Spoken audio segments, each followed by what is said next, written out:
একটি কোম্পানিতে ছিল এক পরিশ্রমী পিঁপড়া। প্রতিদিন সকাল ৯টায় সে অফিসে আসতো। কারোর সঙ্গে গল্পের সময় নষ্ট না করে চুপচাপ কাজে লেগে যেত। তার কাজের মান ও পরিমাণ দুটোই ছিল অসাধারণ। কোম্পানির উৎপাদন বেড়ে যেত তার পরিশ্রমে, আর সে নিজেও সুখে আনন্দে কাজ করত। অফিসেও সিংহ একদিন অবাক হয়ে ভাবল, এই পিঁপড়াটা তো কোনো সুপারভিশন ছাড়াই এত কাজ করছে। তাহলে যদি ওর ওপর একজন সুপারভাইজার দেওয়া হয় তাহলে উৎপাদন তো আরও বাড়বে। তাই সিংহ পিঁপড়ার সুপারভাইজারের হিসাবে একটি তেলাপোকাকে নিয়োগ দিল। তেলাপোকাটি বহু বছরের অভিজ্ঞতা ছিল এবং রিপোর্টস লেখা সে দারুণ দক্ষতা। তেলাপোকা অফিসে এসেই বলল, এই অফিসে তো কোনো উপস্থিতি রেজিস্টারই নেই। একটা আর্জেন্ট সিস্টেম জরুরি। কিছুদিনের মধ্যে সে বুঝল রিপোর্ট তৈরি তার একজন সেক্রেটারির দরকার। তাই সে একটি মাকড়সাকে নিয়োগ দিল, যে ফোন কল মনিটর করবে, ফাইল সাজাবে এবং নথিপত্রগুলো গুছিয়ে রাখবে। একদিকে সিংহ বেশ খুশি। তেলাপোকা প্রতিদিন গ্রাফ, রিপোর্টস আর বিশ্লেষণ সহ অফিসের উৎপাদন নিয়ে আপডেট দিচ্ছে। সিংহ এইসব রিপোর্ট বোর্ড মিটিংয়ে দেখিয়ে বাহবা পাচ্ছে। কিন্তু কিছুদিন পর তেলাপোকার দরকার হলো একটা কম্পিউটার, প্রিন্টার আর আইটি ডিপার্টমেন্ট।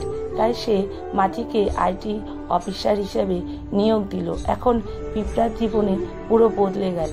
যে পিঁপড়া আগে আনন্দে গান গাইতে গাইতে কাজ করত, এখন তাকে সারাক্ষণ ফর্ম পূরণ, রিপোর্ট লেখা আর মিটিংয়ে হাজির দিতে হয়। ফলে কাজের সময় কমে গেল, উৎপাদনও নেমে এলো। সিংহ বুঝল কিছু একটা সমস্যা হচ্ছে। তাই সিদ্ধান্ত নিল পিঁপড়া বিভাগকে আলাদা ডিপার্টমেন্ট বানিয়ে একজন ডিপার্টমেন্ট হেড নিয়োগ দিতে হবে। এবার প্রধান হিসাবে হলো ঝিঝি পোকা। প্রথম দিনই সে নিজের জন্য বিলাসবহুল চেয়ার, কার্পেট আর সাজানো অফিস আপডেট দিল। কিছুদিন পর বলল, আমার একটা ব্যক্তিগত সহকারী কম্পিউটার দরকার বলে নিজের আগে অফিসে একজন পুরনো লোককে সহকারী বানালো। ধীরে ধীরে পিঁপড়ের অফিসে পরিবেশ পাল্টে গেল। যেখানে আগে হাসি আনন্দে কাজ হতো, এখন সেখানে সবাই মুখ গোমরা করে চুপচাপ কাজ করে। ঝিঝি পোকা সিংহকে বোঝালো কাজের পরিবেশে উন্নয়নের জন্য একটা স্টাডির দরকার। সিংহ রাজি হলো না এবং বিখ্যাত কনসালট্যান্ট পেঁচাকে নিয়োগ দিল অফিসের অবস্থা বিশ্লেষণের জন্য। 3 মাস পর্যবেক্ষণের পর পেঁচা একটি মেটা রিপোর্ট দিল।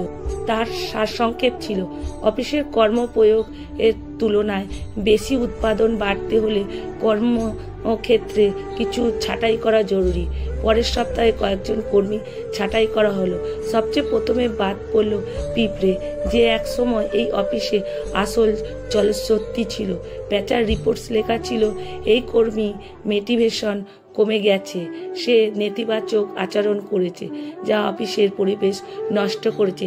শিক্ষা, অতিরিক্ত ম্যানেজমেন্ট, অপ্রয়োজনীয় মিটিং আর কাগজপত্রের ভারে আসল দক্ষ ক্ষমতা ধ্বংস করে দেয়।